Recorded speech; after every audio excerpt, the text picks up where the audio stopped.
Hey folks, this is Matt once again. And I figured I'd mix it up and have a few reviews this month in the light as well as in the dark. And the next one I'm reviewing, this is a DVD-R of Ghoulies 3, Ghoulies Go to College. This is not a film I can really defend or anything. Like, I can put up my dukes for Stephen King's Graveyard Shift and The First Power and Split Second and I Come in Peace and Maximum Overdrive and plenty of other films. Watchers, Watchers 2, Waxwork, Waxwork 2. Ghoulies 2 is my favorite of the four films. I hate the first Ghoulies. I hate the fourth Ghoulies.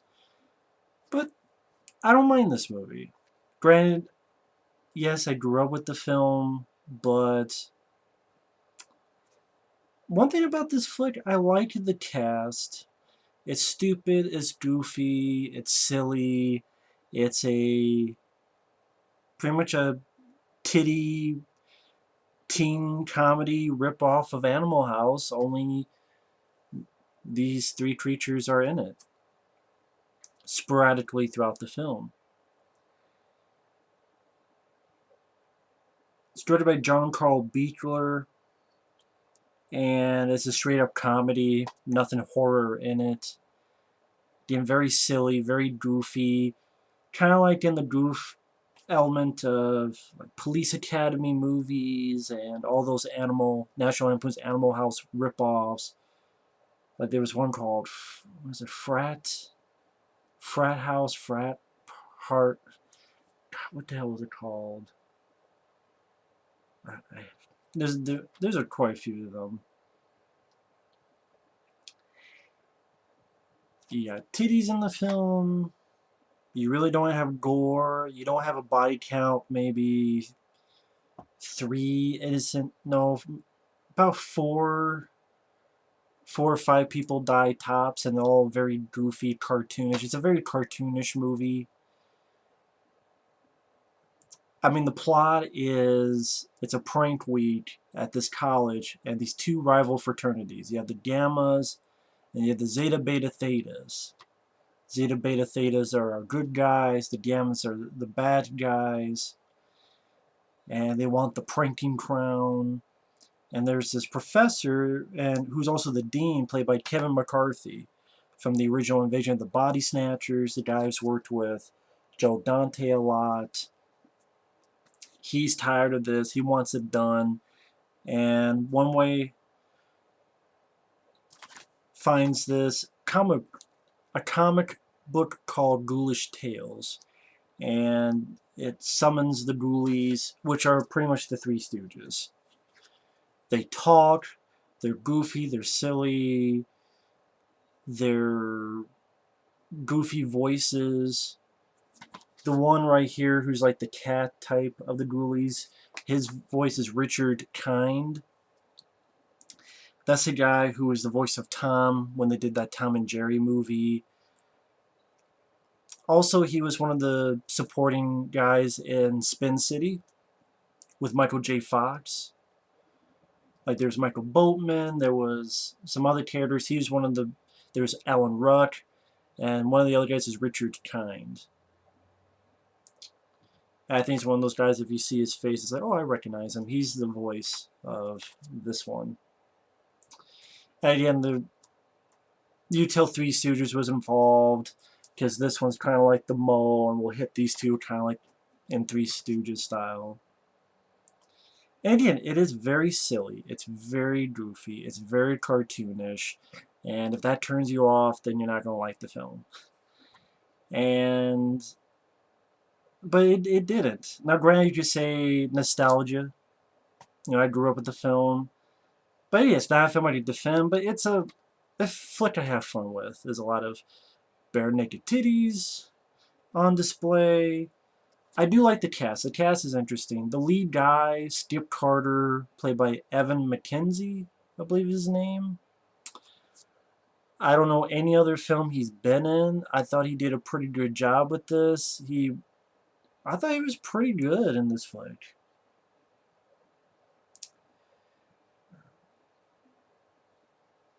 I thought he was likable. I thought he did decent as the lead guy. The leading lady who is now with him, he's with the rival, then later on falls back in love with him. I thought she did fine for what she had to do. Griffin O'Neil, who was in the original April Fool's Day, he's one of the Gammas, the sort of the bad guy, fraternity, the rival fraternity. He's one of them. On our lead, Evan MacKenzie's team, you have people like Jason Scott Lee, which is weird because, of course, I remember him from Dragon, the Bruce Lee story, as Bruce Lee. And he's this guy in blue.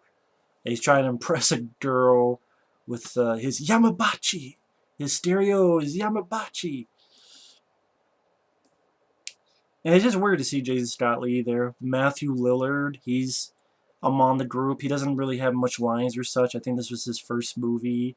And even in the credits, he's Matthew Lynn. But it's Matthew Lillard. You see him with glasses, and he's in the background. He really doesn't have any dialogue. But it's like, holy shit, there's Matthew Lillard.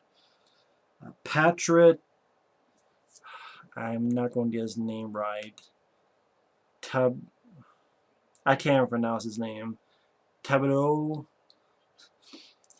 He was a guy, he was in summer school.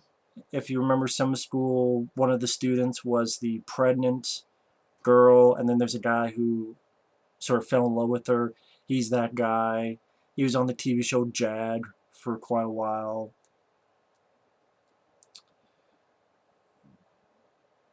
Stephen Lee, who is the lead in the film Dolls, which I reviewed a few weeks ago. He's sort of the security guy who's on their case, and again, very cartoonish stuff. I mean, you even have one of those cartoon big old bombs with the thing on top that's... Again, if you're not into that, you're probably not going to like it.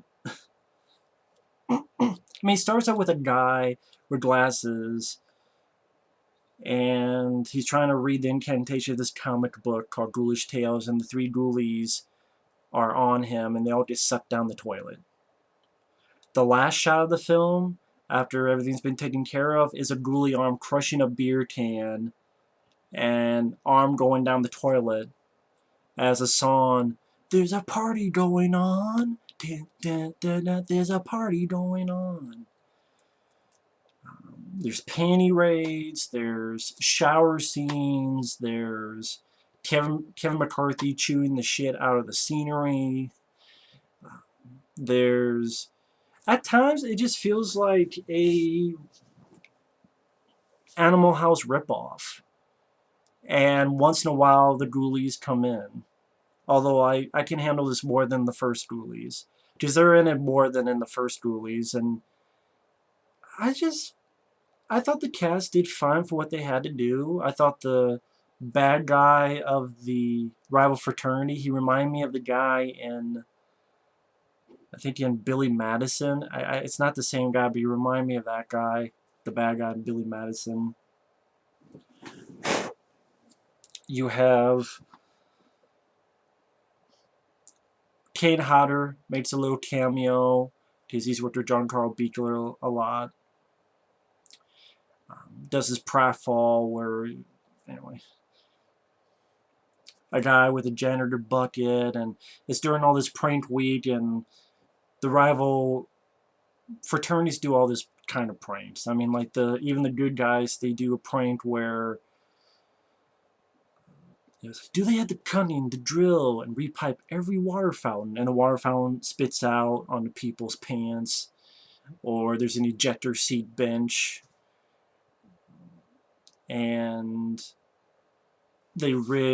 someone rigs a thing on Kevin McCarthy's desk, and this big pool toy of a gator pops up. And they like to throw parties, and yeah, this one woman, bare naked at all, tits hanging out, with like a deer's head stuck on her head. And, I think one of the guys says, "Oh, some guys will do anything for $1." Dun-dun-dun. And pretty much amongst all this, Like Stephen Lee, who's the security guy who drives this little golf cart type of thing. They sneak in and put a sex doll in his driver's seat, and they let it drive off, and Stephen Lee has to go chase it. So it's really goofy, cartoonish shtick. And again, I like the cast. It's only 90 minutes long. I wasn't bored with it. Yeah, quite a few titties showing out there. I thought the effects of the Ghoulies, the puppetry was fine for what it had to be. I never really thought of the Ghoulies as much of horror, so maybe that's why when these just went straight out comedy, it didn't bother me. I will say Ghoulies 2 is still the best, because that one, when I think of Ghoulies, that's the one that jumps to mind. But,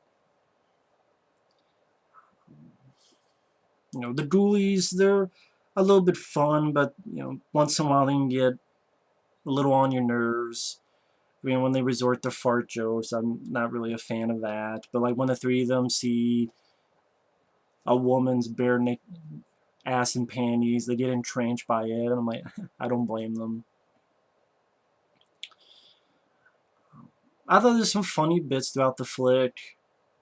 Idea when they kill someone is very rarely they do. It's very goofy. One guy they do flush down a toilet. A woman taking a shower, they take a plunger and it goes outward and her face comes with it. But it's very rubbery. Again, like a cartoon. Griffin O'Neil, he's trying to put a bomb in the other frat's place, and the Ghoulies think there's someone else. So they hit the guy with a frying pan with eggs on it, and again, very, very goofy and silly. But it was a lot of moments that made me chuckle. Like the first guy who dies before he's fooling around with this woman, and this woman can't have enough.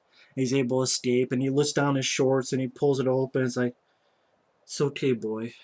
We're safe now. Or when the Ghoulies, the three, come across this huge stack of beer cans and they do a riff on the Monolith from 2001. They do sort of a riff on the music. This woman here dies from getting her tongue pulled out, and they wrap it around it, so her tongue's wrapped around her body. Which I thought worked better here than it did in the tongue thing in Ghoulies 1, to be honest. The lead guy's doing a prank on the asshole frats, so he can't hit them because they're pissing over here outside. So he hits the thing here, so one guy turns, and the guy goes, hey, hey, hey! Makes one guy piss on the other guy's leg. Stephen Lee getting pissed at the lead guy. Oh, you wrecked my, you wrecked my golf cart. You wrecked him. And the lead goes, I'm a rectum? What? I think they did it better than I'm doing it. Jason Scott Lee, the guy from Summer School, another guy tried to do a panty raid, and the women, some with titties hanging out, just beats the shit out of them with pillows, and they get their pants stolen. And then the next day, the lead guy is asking him, well, so what happened there? And they're like, well, you know, they had these huge stuffed pillows. And another guy goes, they swarmed like locusts. And there's like a big overweight guy. And then earlier in the film, during the party, he takes like a whole pizza and tries to make it one sandwich out of all these pizza slices. And then one guy's looking like, what the fuck?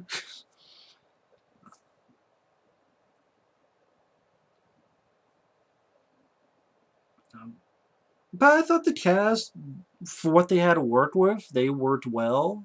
Evan MacKenzie, I was surprised this guy didn't get more work because I thought he did fine as the lead. Skip Carter. The female lead, she did okay. When she finds out that the guy she's with is an asshole, she takes his coffee and dumps it right in the guy's pants.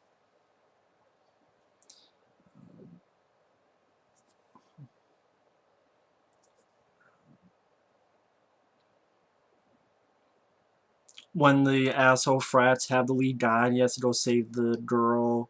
He's like, hey, she's in trouble, and they don't believe him. He elbows them and punches them and kicks their ass, so that was a good moment. And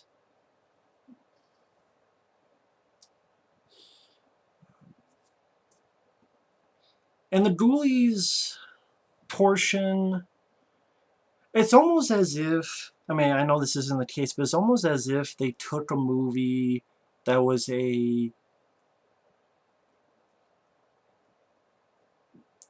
Animal House ripoff that they couldn't sell, and then they said, you know what, let's just add in some Ghoulies and make it Ghoulies 3. Ghoulies go to college, and let's get the actors back and film some scenes. I mean, maybe that's being too harsh. I mean, there's other films that have done that, and this goes smoother than that. But I'm just saying, like, at the end, the lead guy, the lead girl, they fight the Ghoulies, and the lead guy gets his glue gun and glues them so that one's hands is glued here, one's here, and one's here. And then he's able to get the comic and tell him to get Kevin McCarthy, and you think it's done, and then they get back to their home, and Kevin McCarthy comes out, and he's a monster, and he's got like a big old creature on his stomach that also has a mouth, and pretty easily the lead guy just dumps the comic in the toilet and stops him. But what I'm saying is none of the other like good guy frats know about the Ghoulies. Not Jason Scott Lee, not Matthew Lillard, not his buddy who's in the movie Summer School. Nobody else. None the wiser. It's like they were just hired. They're just part of this, you know, Police Academy, National Lampoon, Animal House ripoff.